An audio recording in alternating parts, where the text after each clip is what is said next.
Hello guys, welcome to my another Facebook mini blog. তো আজকে তো হলো আমাদের রাম ঠাকুরের জন্মোৎসব।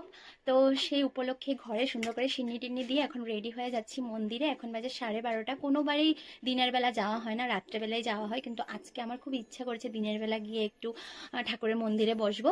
তো এই যে আমি, সোনা, ওর পাপা রেডি হয়ে গেছে।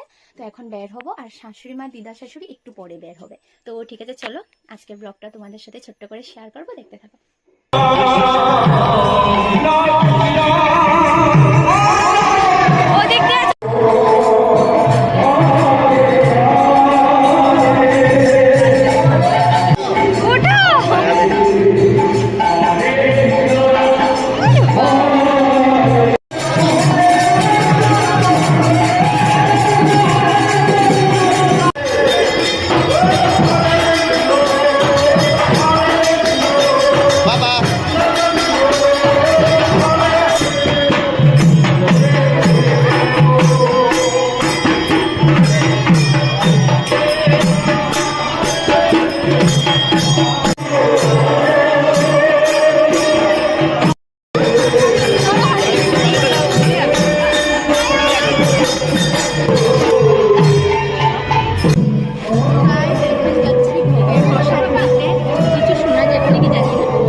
পাপা খাবি দেবে?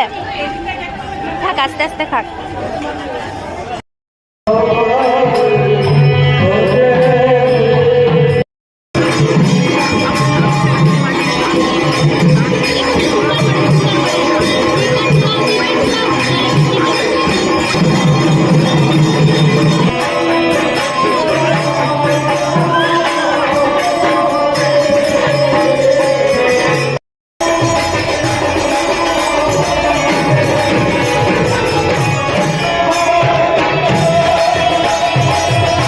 শ্রী শ্রী রাম ঠাকুর দেবের 166তম জন্মোৎসবের সকালের পর্বটা তোমাদের সাথে তুলে ধরলাম। নেক্সট পার্টে রাত্রের পর্বটা নিয়ে আসবো। যদি পুরো ব্লগটা দেখতে চাও তাহলে ইউটিউবে দেওয়া আছে, সকাল থেকে রাত্রের পুরো জার্নিটা শেয়ার করেছি। অনেক সুন্দর মুহূর্ত কাটিয়েছি। যারা কিছু কারণে মন্দিরে আসতে পারোনি তারা কিন্তু আমার এই ভিডিওর থ্রুতে পুরো ব্লগটা দেখতে পারবে।